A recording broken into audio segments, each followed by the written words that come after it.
Salut à tous les amis, j'espère que vous êtes en pleine forme. On se retrouve ce lundi 12 janvier pour une deuxième vidéo, car l'actualité ne s'arrête jamais et nous avons une information toute fraîche et ultra importante à traiter.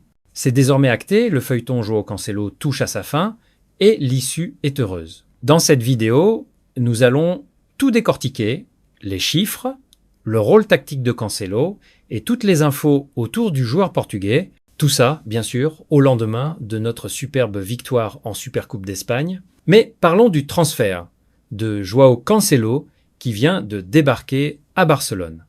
Avant de commencer, n'oubliez pas le petit like et de vous abonner. L'avion de Joao Cancelo s'est posé à l'aéroport de Barcelone-El Prat aux alentours de 14h50, 15h00. Ce n'est pas une surprise, car le joueur était déjà au Portugal depuis 3 jours. Il attendait simplement la fin de la Supercoupe pour s'envoler vers la Catalogne.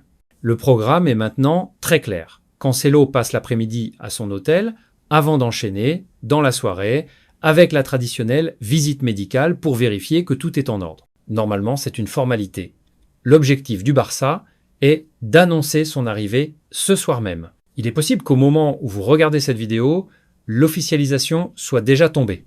Demain, mardi, place à la présentation officielle devant les médias avec la séance de questions-réponses classique pour ce prêt de 6 mois. À son arrivée à l'aéroport, une foule de journalistes l'attendait. Merci aux applis de suivi de vol qui facilitent le travail. Interrogé à la volée, Cancelo s'est dit très content. Un journaliste lui a demandé s'il était une recrue surprise, ce à quoi il a répondu que non, c'était prévu de longue date. Il a l'air ravi de revenir. Passons maintenant aux chiffres, car c'est un aspect crucial. Le FC Barcelone ne paiera aucune indemnité de transfert à Al Hilal pour ce prêt de 6 mois. Cependant, le club va prendre en charge une partie du salaire. Il faut savoir qu'en Arabie Saoudite, Cancelo touche environ 15 millions d'euros nets par an. Pour cette opération, le Barça va payer 2 millions d'euros nets, ce qui représente 4 millions d'euros bruts pour le club. Le reste du salaire continue d'être assumé majoritairement par le club saoudien. Franchement, 4 millions bruts pour un tel joueur, c'est une opération financière très intéressante. Sur le plan sportif, Hansi Flick s'est déjà exprimé. Il ne faut pas s'attendre à voir Cancelo titulaire indiscutable immédiatement, car il arrive d'Arabie Saoudite et le rythme n'est pas le même. Il a eu quelques soucis là-bas et son transfert avorté à l'Inter, à cause de son passé avec Inzaghi, a profité au Barça.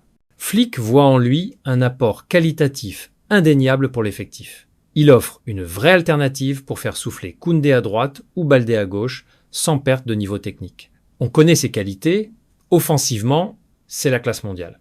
J'ai hâte de voir son association potentielle avec Lamine Yamal ou ses combinaisons à gauche avec Rafinha, comme on a pu l'apercevoir brièvement il y a 2 ans. Le bémol, on le connaît aussi, c'est l'aspect défensif. On se souvient de ses erreurs face au PSG, mais il ne faut pas oublier ses masterclass contre Porto ou le Celta Vigo à Montjuïc. Contre des équipes de Liga moyenne, il fera largement l'affaire et permettra d'éviter les blessures des cadres. À ce prix-là, c'est un deal honnête. Je vous rappelle que la présentation aura lieu demain, mardi.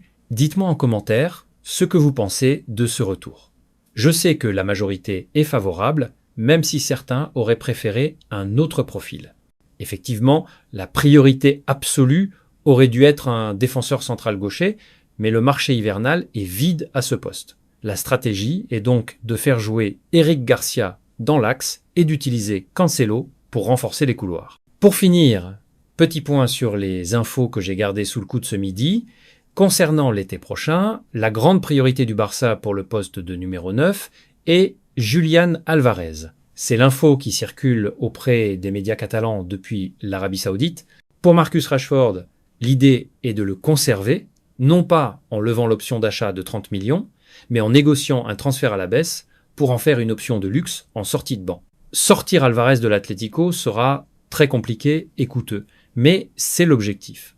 En défense centrale, Deco cherche toujours à se renforcer pour l'été. La priorité de Flick se nomme Schlotterbeck.